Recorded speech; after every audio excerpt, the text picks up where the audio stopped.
So Barbara spoke a little bit about the Domestic Workers Bill of Rights that we've been fighting for here in New York State.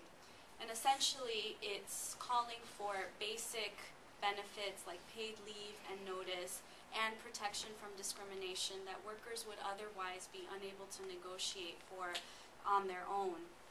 And this is the first bill of its kind nationally to legislate these core benefits for a sector that are usually found in a collective bargaining agreement, but that have obviously been, it's a process, a right that has been denied to domestic workers. And also it's an impossibility with all of these households scattered throughout, all of these workplaces and all of these workers scattered throughout. Collective bargaining in this industry is not going to look the same as on the shop floor. So in the absence of comprehensive immigration reform, we have the potential through this bill to make a difference in the lives of millions of workers by establishing labor standards in historically excluded and underground workforces like the domestic work industry. And we're pretty close. The bill is moving very fast in the Senate right now, and the Assembly has already passed similar legislation recognizing for the first time in the history of this country that domestic workers were excluded, and passed a bill to include domestic workers under existing labor laws. But we know that that's not enough because the labor laws that were written in the 30s don't apply to this industry in the same way. And so we're urging New York State to update its labor laws and really respond to the conditions and the particularities of the way that the domestic work industry functions. There are a couple of events that are coming up that I'll talk about at the end, but just so you know that the bill is moving quickly and is poised to pass this legislative session in 2010. And soon the California domestic worker organizations are going to be introducing their Domestic Workers Bill of Rights in the California State Legislature. So you can see that across the country, domestic workers are really building momentum for this movement that is essentially about about what it means to, defining what it means to be able to work with dignity and respect. At the national level, alliance groups are also coming together to demand basic protection under the U.S. federal labor law. Over the past century, as we've heard, the U.S., well, actually not as we've heard, but we know that the U.S. has improved federal labor standards to guarantee that all workers are paid fair wages, that they have the right to work under safe and healthy conditions, that they're protected from discriminatory and abusive treatment, and are equipped with the right to engage in collective bargaining. But as we have heard this evening, domestic workers have been excluded from that. So that's why we're organizing now to ensure that the Department of Labor in Washington update its regulations and enforcement mechanisms to respond to the particular conditions that domestic workers face and afford proper protections. And this is something that can be done quickly than passing a law in Congress, although that is something that we're looking to work on in the future to pass legislation in Congress. But in terms of updating these regulations, these are things that can be done faster and that would make a difference in the lives of domestic workers pretty quickly.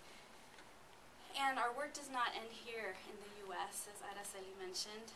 We're also working across the globe with domestic worker organizations and unions to get the International Labor Organization to pass international standards for domestic workers across the world. And we're seeking a strong ILO convention with the standards, protections, and compliance mechanisms that this workforce has needed for so long. And we need your support to make this happen. In the back, we've brought these endorsement forms that you can pick up, and you can fill it out and show your support, and it'll also enable us to show all of our targets and communities at large that the domestic workers aren't the only ones that are fighting for this, but that there's all of these allies and people that care about workers being able to work and live with dignity in this country and around the world. So you can fill that out and get some more information. And also, just a couple of things. Sunday we're having a rally on 57th and 7th in front of Carnegie Hall at 11 a.m. one of our members was physically assaulted by her employer. So we're going to have a rally to demand justice. We've been fighting this case for a year now, and it's time to let them know that we're not going to put up with any more abuses. And then also there will be a town hall on the 22nd, and again, all of this information is in the back. So there's a lot that's going on, this year.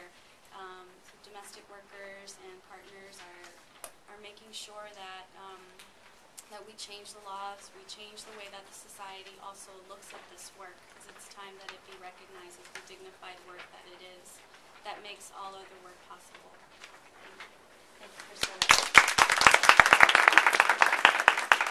And thank you to all of our panelists. We will take questions, and a thank you to all of you for staying over, and again for seeing us through our technical difficulties.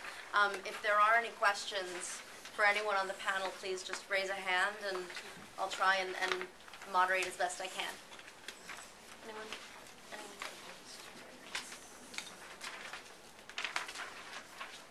Really, no questions?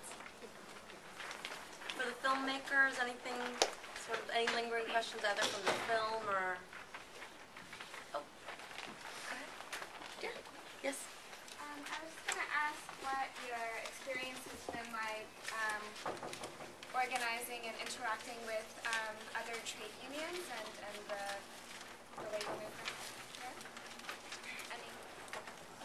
So we've one of our strongest supporters in New York has actually been SEIU 32BJ, who organized the doormen, who are all on Park Avenue and all the wealthy neighborhoods, and who are they see what goes on in these apartment buildings where domestic workers are laboring, and so there's been that very natural connection, and not just 32BJ, but also a number of unions across the city have been very supportive of our movement, of the campaign for the Domestic Workers Bill of Rights, again because their members have a connection with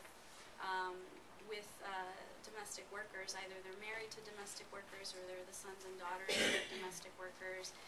And also that there's that personal connection, but also that increasingly the experiences that domestic workers have been having in terms of vulnerable conditions are defining more and more the reality of the average worker in this country, so that the linkages are becoming, so that the possibility for solidarity is actually becoming more and more palpable in this day and age.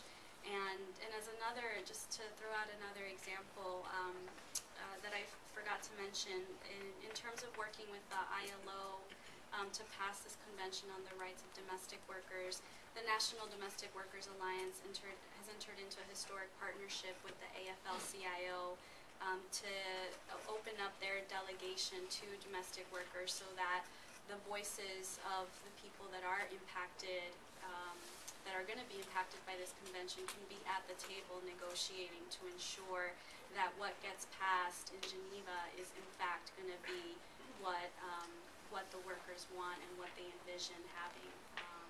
So there's definitely a lot of hope for I think through these kinds of collaborations and just shared experiences for the labor movement to begin to transform in terms of seeing itself as a partner and being part of the broader social justice movement that's about lifting up the conditions of all working people, whether they're unionized or not. Great. Other questions?